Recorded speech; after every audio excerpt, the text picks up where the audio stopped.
Eu sou uma manteiga derretida quando o assunto é literatura. Mais do que isso, eu sinto tanto ao ler livros e eu fico me questionando o porquê disso. Qual é a extensão disso e o porquê que isso é bom, ou pelo menos eu sinto que é bom. Principalmente porque na maioria dos casos, os sentimentos não são tão bons assim. Como raiva, tristeza, ranço. Só que você já parou pra pensar quão maneiro é, embora pareça contraditório, sentir essas coisas através da literatura? Eu venho pensando muito sobre tudo isso, principalmente com a leitura que temos feito de Cidadã de Segunda Classe, da Bucha Emecheta, que é um clássico da literatura nigeriana. E nesse livro nós temos uma protagonista que, além de ser a cidadã de segunda classe em um país como imigrante, um país europeu, ela também é tida como cidadã de segunda classe porque ela é uma mulher. E isso fica muito evidente por conta do seu casamento, que é extremamente tóxico, sendo maltratada de diversas formas pelo seu marido. Francis, esse marido, ele é uma das personagens mais odiáveis da literatura. Agora, eu aprendi isso, eu sei, eu posso citá-lo como desse exemplo. Sério, gente, não tem como não sentir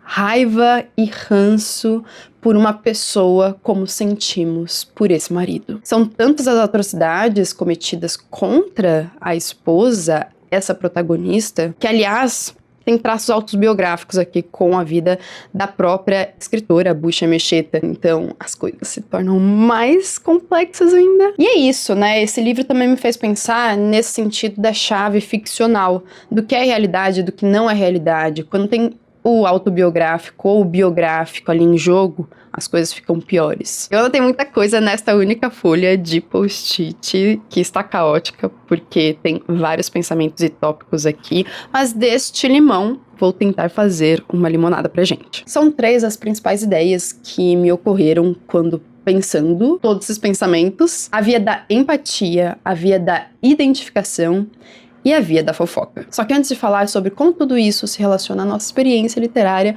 uma palavrinha da nossa parceira que patrocina o vídeo de hoje, que é Insider. Essa marca de roupas tecnológicas, confortáveis e de ótimo custo-benefício está na sua Black Insider com muitos descontos rolando lá no site. Eles são cumulativos com o meu cupom, que é o MEL15, que te dá o maior desconto até o momento em um cupom. É difícil te indicar uma peça queridinha por mim, porque eu amo o catálogo inteiro deles. Mas hoje eu vou falar novamente, porque eu sempre falo, sempre indico esta blusa da Wingsuit. Além de ser tecnológico, confortável, esse tecido é lindíssimo por conta da textura dele. Eu acho muito elegante e ainda por cima básico, que vai com tudo que você tiver no seu guarda-roupa. Esse corte da gola, então, dá um charme a essa blusa que eu sempre me sinto muito bem vestindo ela. Corre lá no Insider e aproveite para usar o nosso cupom a partir do link que está aqui na bio, tá certo? E é isso, depois me conta o que você comprou por lá. Pois muito que bem, voltando às nossas emoções. Citei Cidadã de Segunda Classe, mas recentemente também estou lendo o Não Fossem as Sílabas do Sábado, literatura nacional contemporânea, escrita pela Mariana Salomão Carrara. Muitos de vocês no Instagram ficaram assim enlouquecidos quando eu sugeri essa leitura. Aí eu comecei a ler e eu entendi o porquê. Só que é um livro bem duro, bem exigente em termos emocionais. Ele fala do luto de 2 mulheres que perdem seus maridos no mesmo acidente. Aí entra a empatia, óbvio. A gente sempre fala, ou vemos pessoas falarem a respeito de que leitores são mais empáticos, porque a literatura tem esse alto potencial de fazer a pessoa sentir a outra pessoa e se importar mais com a outra pessoa. Eu não sei bem se eu acredito muito nisso, porque eu vi muitos colegas, inclusive na faculdade de literatura, sendo uns cretinos, viu? Vou ser bem sincera.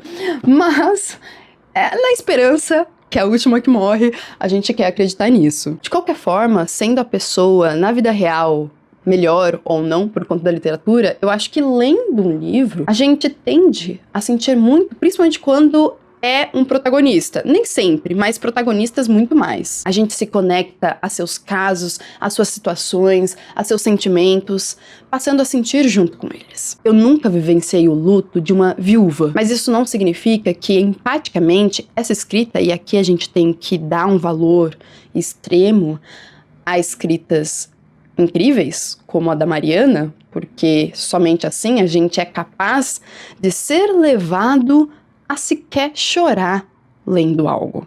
Que foi o que aconteceu comigo aqui. Tem uma parte que eu senti tanto o luto dessa protagonista, que está numa decadência enorme por conta disso, que o livro me tirou lágrimas. Foi capaz de me fazer expressar dessa forma esses meus sentimentos conforme lia esse caso dela. E dela quem, né, também. Tem um texto nesse livro, Teoria da Literatura, que foi organizado pelo Todorov, intitulado Temática. Nele, o autor, Tomaszewski, diz o seguinte a respeito da verossimilhança.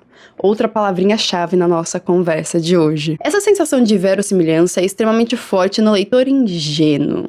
E tal leitor pode acreditar na autenticidade da narrativa, pode ser convencido de que os personagens existem realmente. Eu não sei necessariamente quanto a essa questão da ingenuidade. Até porque a gente fala muito dessa verossimilhança. Parece até que uma história, quanto mais verossímil, melhor é. Mas não necessariamente, né? Nós temos grandes fantasias que não são verossímeis em relação à nossa realidade, mas ainda assim ótimos livros, ótimas histórias. Só que quanto mais verossímil é aquele personagem e a situação pela qual ele está passando, mais essa construção literária, ficcional, é capaz de nos conectar àquilo que estamos experienciando enquanto leitura. Ciente do caráter inventado da obra, o leitor exige, porém, certa correspondência com a realidade e vê o valor da obra nessa correspondência. Até os leitores a par das leis da composição artística, ou seja, o contrário dessa ideia de ingenuidade, não conseguem livrar-se psicologicamente dessa ilusão. Aliás, é essa ilusão que a gente busca na literatura, porque não tem como escapar dela. Afinal, ficção não existe de fato, aquilo que estamos lendo é só uma criação de uma cabeça que é outra. Mas enfim, com tudo isso, nós também podemos experienciar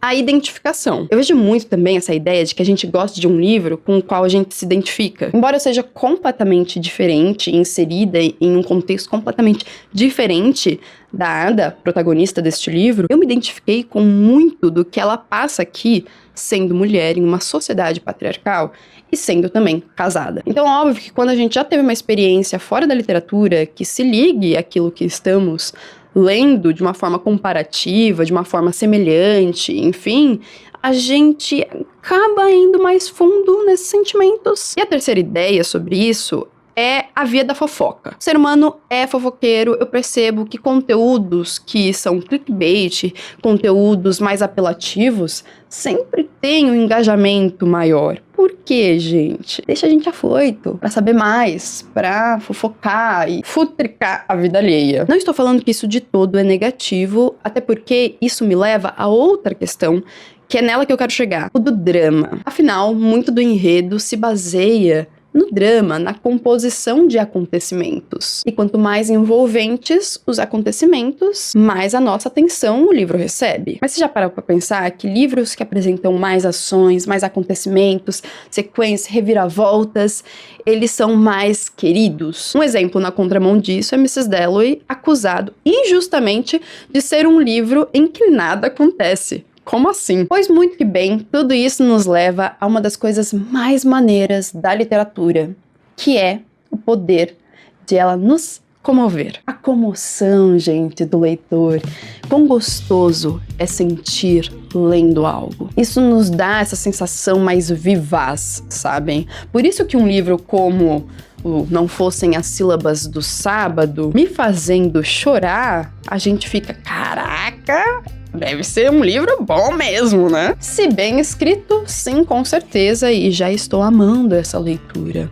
Me conta aí nos comentários se você é manteiga derretida também, ou se você gosta de sentir, o que você gosta de sentir com os livros, o que você acha sobre essas ideias que eu trouxe pra gente conversar hoje. Inclusive, acho que é uma conversa pouco tida aqui na nossa comunidade literária no YouTube, não é mesmo? Enfim, muito obrigada aos apoiadores do Literaturice lá pelo Catarse. Nossa campanha de financiamento coletivo está aqui embaixo no box de descrição do vídeo para você conhecê-la e também fazer parte dela. Muito obrigada a Insider, nossa parceiraça, que está com a gente mensalmente aqui, e isso é lindo demais. Muito obrigada a todos vocês que estão aqui fazendo companhia para mim e topando uma discussão, uma conversa literária comigo. Um beijo e até o próximo vídeo, gente. Tchau, tchau!